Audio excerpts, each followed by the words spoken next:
think I should take my hat off since I'm in all black. You know, that's some of this brown show. What's going on YouTube? It's Kevin and Mikkel. We are back with a new video. I shouldn't even say it like that because it's not just a new video. We've been going from your YouTube screen for almost 2 months. And, you know, it has been a long 2 months that we haven't been together. But I've still made appearances like going live on YouTube and going live on Instagram. I think by now everyone should know that my mother passed away. If you're just finding this video, I'm sorry that you're just now finding out the news. My mom passed away on May 12th, which was 3 weeks ago. It has been, when I say long, I mean it has been long. Mikkel and I were live that day my mom went to the hospital. And something was going on with my mom. And I know y'all heard that scream because, like, even watching it back, I could hear the scream through the phone. And, you know, we just was like, you know, we was all trying to get my mom together and everything. And I mean, that thing was a process to, like, even get her together. And something was just like, you really have to take your mom to the hospital. And I didn't want to take her to the hospital because I'm just like, she'll be okay. But I don't want her to go to the hospital because, you know, with all this stuff going on. And I was like, I don't want her in that environment because if that happens to her, I know what the outcome is going to be. 2 days later, we got a phone call from the hospital and they told us, you know, like what I didn't want to hear. And I just told everybody in the family, you know, you got to get checked, you know, go get a test. I was here too when I told everybody. And some people, you know, went to get tested. With me, my doctor was like, you already have the symptoms. And I was afraid to, like, just go out or ride in someone's car, you know, and, you know, pass that on. My symptoms I had were I couldn't smell, I couldn't taste. I had headaches, night sweats. I mean, wake up and sweat, like a pool of sweat. And it sounded like the store is closing. My nose would sometimes burn at night. Those are the things that I went through in that process.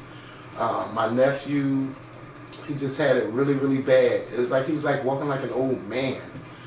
My mom's husband, it just like tore him down too. He was hospitalized. This is so weird talking about this, but that thing just it just came through here. And like my thing is, I don't want to point no blame on nobody because I don't know exactly how, why, where, but it happened. You know, it just happened. And you know, it was just, you know, it's some things my mom said to me that day I'd rather not share. But she did say some things to me that day. I wish that I'd known that would be the last time that I would see her physically. I would have hugged her, I would have kissed her, I would have done so much. But what lives with me is that I dressed her. And I dressed her from her underwear, her bra, her, like everything. And then I was like, I don't want to take an Uber. I called the ambulance. And I couldn't ride with the ambulance. And I had to give them her information and everything. You know, it was a long month. It was a long month. There were ups and downs. There were improvements. And then there were times where there wasn't improvements. And then there were more improvements. And there wasn't improvements. It was just like a seesaw. Yes, but I do think if you know anyone that works in the COVID section of the Boyer building at Temple University on the 7th floor, please tell them that I thank them. For every phone call we made or that they made, they never made it seem like, oh, like it's going down today, she's going to die. They were always positive. They were always upbeat. Even when I didn't sound so, when I sounded like you know, horrible, like I thought it was the end, they didn't make me feel that way. And I thank all those doctors and nurses. And once my mom, they tested her several times and she came back negative, they transferred her over to the regular side of the hospital. And I would say that's kind of like where we got more pushback, like from the doctors, like, you guys need to pull the plug. And there's no other way for me to say that, but that's just how they made us feel as a family, and the other things that they've done. And Mikkel he knows all the things that we went through dealing with that hospital. You know, and we did not do that. We would never do that to my mom. Now the only way is they'd be like, you know, she's brain dead, and there's like absolutely no hope. I don't believe in that stuff, making someone suffer that way. But if our heart is still going and everything else is still going, then, you know, you do what you got to do to save her. And that's where we got a lot of pushback from that hospital. And, you know, they kept saying, oh, but so many days. It's been 30-something days. It's been 27 days. Like, because we had 2 talks. And it's just like, listen, I don't care. I don't care about that. I've seen so many stories of people who went those many days and came home, or went somewhere, but they made it out the hospital. You know, but to hear people who did not have faith, who basically just treated my mother like another body, that is just not easy for me to accept. You know, and on her last day, we went up to that hospital. We went up there. There was no ifs, ands, buts. Like, she don't have COVID no more, so why you telling us we can't come up there? We're on our way. And we went up there, and I let that doctor know what was on my mind. And, like, how he made us feel, how he talked to us, how that lady was on the phone, and she wasn't even at the fucking hospital. Like, it's just like what are y'all doing? Like, it's... If you know somebody that worked there, you know, maybe you could show them this video. But I'm not going to go all in on them like that. I'm just talking about my experience and what happened to me during them days. It was just bad. It was just, once she went over to the Temple side, it was just like nobody wanted to work with you. And that's horrible for you to be a doctor or a nurse and you not have bedside manners and you don't know how to talk to family members. To y'all, that's a patient. To me, that's my mom. And you should talk as if that's your mother laying there. Or you should think about it that way so you can understand how it feels. But it was just a horrible experience, and my heart broke that day. My heart broke that day, and I cried all around this house, inside, outside, in the goddamn parking lot, just everywhere. My heart was broken. You know, and it'll never be the same. It'll never be the same. And listen, I'm going to tell y'all this. Never, if you ain't lose your mind, don't tell nobody, I know how you feel. You don't know how I feel. That is a different feeling when it's your mother. I don't care if it's your grandma and your aunt that was like that. No. It's nothing like losing your own mother. Someone who brought you in this world and carried you in this world and taught you so many lessons, if your mother was able to do that for you. Or the things you might hold on to if you lost your mother at a young age. It's a pain that will never go away. And I try to find ways to grieve. This is a tough time, and we'll make another video. It's just a tough time to even try to grieve. And there's so much going on in this country. It is so much going on. You know? But, you know, it's just been, it hasn't been so hard, I would say, for me that she's not here, but it's weird. I don't make breakfast anymore. I don't eat breakfast. I was used to making breakfast for 2 people, me and her, because I wasn't making breakfast for her husband, and he knew that. But I'm just saying. And you know that. But it's just weird. Like, I could bring a smile to the face with a cup of coffee, or some ice cream, or a water ice during this time, you know she be wanting a water ice. Like, all of those things I can't do anymore. But one thing I can say is Barbara did things her way until her last day. And that's, even though sometimes she made me upset doing that, that's the way she went out. My mom was used to be an independent woman and not having people do things for her, and she still, until she could, her last day, she did things her way. There'll be times where I talk about her. There'll be times where I might cry on video. It could be a different topic and I just cry. Just let me have my moment. I do want to say thank you to everybody who called me, who texted me, who FaceTimed me, who DM'd me, sent cash apps, went to GoFundMe, people who brought food here, water here, just came by my house to surprise and check on me, who sent cards, who sent sentimental gifts. I just thank you all. Even if you just did nothing but pray, I thank you all for all of that. Everything I am grateful for.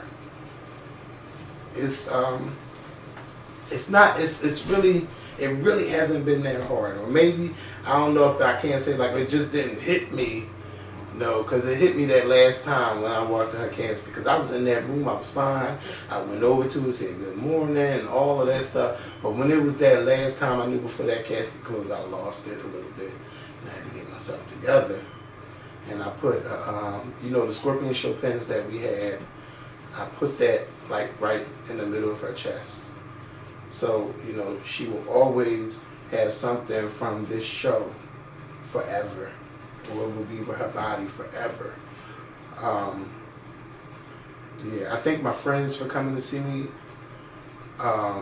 Dennis would not leave me alone the day of her funeral.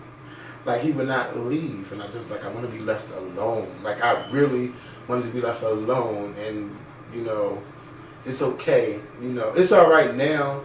But, I know for sure I don't want to be smothered. I don't want to be smothered. I want my moments, just let me have my moment. And that day, I cried afterwards because I really was sad. I was sad. Like, I was just sad. And I have a time I might tear up, but I haven't, like let it out. But I tell everybody, let it out. Don't hold it in. Let that shit out. Let it out. If you got something in your mind, say something. Let it out. I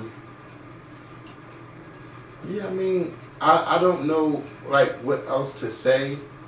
But I do just think everybody, like even Lena Waithe, Michelle Williams, Marsha Ambrosius, it's just like the stuff that they did, I thank them.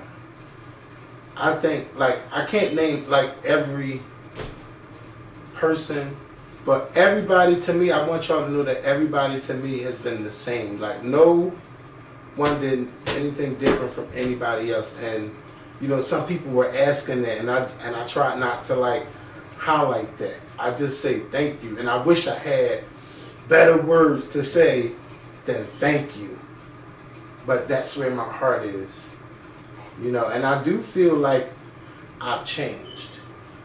I'm changing, and there's going to be more changes because I would have to. My mom would not want me to be like, oh, she's not here, and I'll be depressed and just walking around a lonely soul. You better get up and do something. That's the only thing you can do, because I'm not here anymore. I have no parents anymore.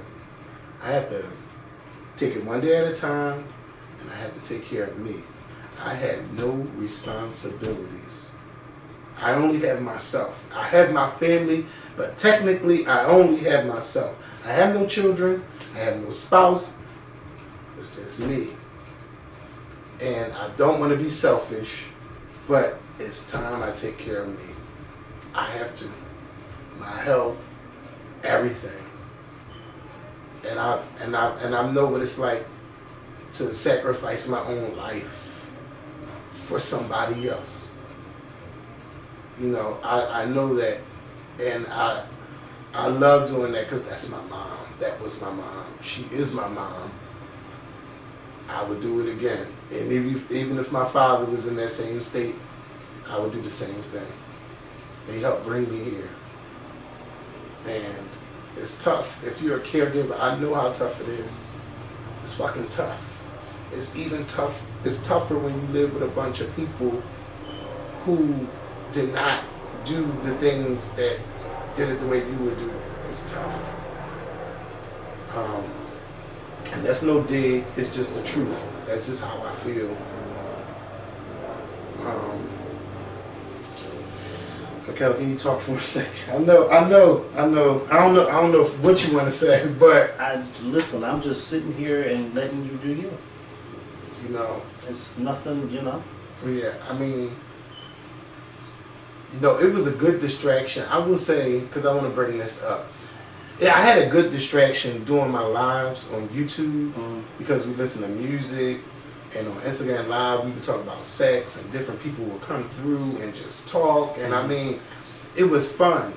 I had some fun, and I'm waiting to get back to having that fun. Just give me some more time, and we're gonna start having some more fun. Like, I wish that YouTube could integrate some type of way you can talk to people together, because that's when I had my most fun. I had my most fun on Instagram Live. You know, it's nothing like it. Honestly, it's nothing like it. It's fun. But I thank everybody again, even those who picked up the phone when I called them 3, 4, 5, 6 o'clock in the morning, because I just need someone to talk to. You know, and I'm thankful for those who did pick up the phone and listen to me and talk to me. There may be more times where I do that because I need to talk and get it out. And for different people, there's certain things I want to say to people. You know, everybody's not equipped to like handle everything I want to say. And so I call those different people. And I thank everyone who has picked up the phone and listened to me. The funeral itself, like, even though it wasn't the way I wanted her to go out, that thing was still nice. There was no choir, but we had one person to sing, and I trusted Gigi, and I was like, oh my God, please. Before he opened his mouth, I was just like, please. And he did a good job 3 times. 3 times he did a great job. Like, I can't complain. The heart with the girl, I hope I said her name, the cello. The cellist, what I said? The heart. Yeah, the cello. My fault. The cello. It was beautiful. It was so beautiful. That whole day was beautiful. If you haven't watched the service, you can watch it. It's on YouTube. And on my Instagram story, it's us when we get to the cemetery. And I just love how raw that video was. Like even when I walked away and I began to cry, and then you seen the sky, it's just, that thing is just beautiful. That day was beautiful, and I was sad, but I thank Eddie too, because Eddie gave me some medicine that day, and I needed that medicine. So I thank him. You know, I thank everybody, y'all. If your name wasn't said, please don't be mad. Just know I thank everybody. And I couldn't even get to everybody. When I announced my mother died, it was like 5,000 comments. I'm like, I can't see everybody, but I feel y'all love. I mean, crazy love. And I thank y'all. And I thank God nobody pressured me to run it back to YouTube. You know, y'all gave me my space. And I thank y'all. I love y'all. Y'all my extended family. And I had even got messages of people crying in the Instagram thing, like talking about my mom. Like, I knew she had an MPA, but I didn't know it was that bad. I didn't know. But yeah, she's still walking around this house though. She ain't here running. You hear somebody running in the steps, you look, ain't nobody here. Charlie, did you knock on my door? No, I didn't knock on your door. Like, she ain't here though. I've dreamt of her twice. So she around. I would say she's around. I hope she don't knock on the door while I'm sitting here. Yeah, well, you never know. You never know.